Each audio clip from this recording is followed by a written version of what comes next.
What's up, guys? So I'm going to be covering most of my critiques for Festival of the Arts in this video, but I'm going to leave all the nice stuff down in the comment section. That way the video is hopefully not too long. So let's get into it. So I don't like the fact that Stitch was locked behind a $50 paywall, mostly because there are no discounts on property for Lorcana. Not for cast members, not for pass holders, not for DVC. I happen to be two of those three things. But what annoys me about it is the fact of, like, let's say somebody just went down there for the day, or went there for the day for the event. They don't have a pass, you know, they're from out of state, whatever. Well, they have to spend a minimum of $150 on a day ticket, and then they have to spend an additional $50 to buy the trophy. That doesn't include gas, that doesn't include food, that doesn't include anything. Now, I'm getting ready to give like my alternative. And if you are a cast member and you're watching this, please let me know how feasible it is, because I think this is an infinitely better idea. What I'm suggesting in theory will incentivize character meet and greets and autographs.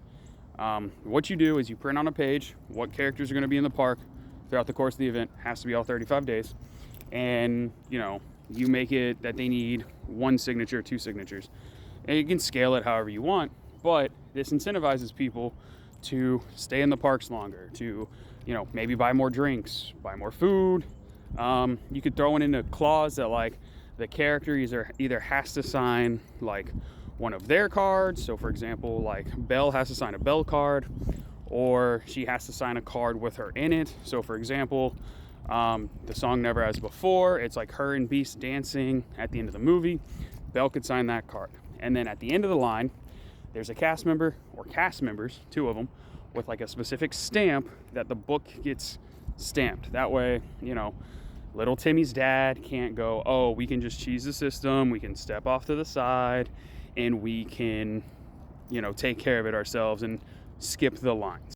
Now, I do want to talk about card distribution. I'm going to do two parts on this. First part isn't really anything major, but it is a slight nitpick. Cast members, though, did an amazing job, and it's no fault of their own, and it's not on Ravensburger either. With how many uncommons and uncommons there are in a set, there's bound to be some overlap, but cast members weren't, in some instances, like shuffling the packs or the books. So like there were parties of like, you know, like four people, 3 out of 4 people would get the same cards needed. And that was just kind of a bummer for, you know, and it kind of took away from the spirit of the event. But again, that's just a really small nitpick, nothing really major. So my first critique on card distribution is more of a nitpick, really. And it's that sometimes people were getting like their books were clumped together on what they needed for packs. So like this happened to Mrs. Carp and I.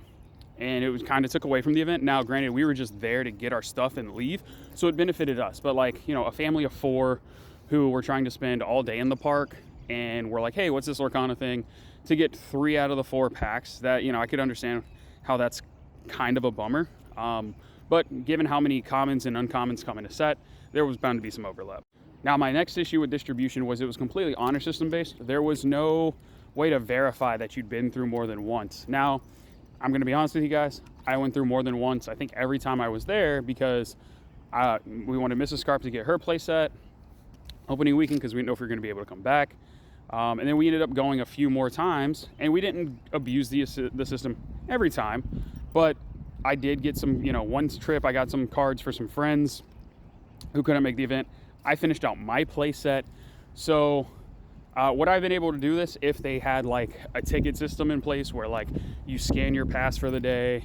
No, I couldn't have done that. But it kept, this is more to combat like the little bit of resellers that I saw on Facebook and other places that were getting the cards and then, you know, selling play sets for, you know, $30, $40 because they needed to make their money back. Third point is more of a nitpick again, and it's messaging. I understand this was the first quest, so I can't be too mad, but and a lot of the build-up material, like on websites and stuff, it said while supplies last. So maybe amend that to be while supplies last each day, because none of us knew that it was going to be the entire length of the festival until opening day, and we talked to a cast member. So it just, again, like, I get Disney's a company and they want to make money, but I feel like if you had said, you know, while supplies last each day, it would have been a little bit more transparent. It would have been a little bit more honest. And people could have, you know, maybe enjoyed themselves a little bit more and not like rushed to do the event. All right, guys, this is a little bit of what I deal with. Keto wrapped herself around this pole, and I've told her several times that all she has to do is just unwrap herself, and I don't think there's a single brain cell going on up top. So, let me know down below your guys' questions, comments, concerns, and I'll see you in the next one. But anyway, guys, happy questing.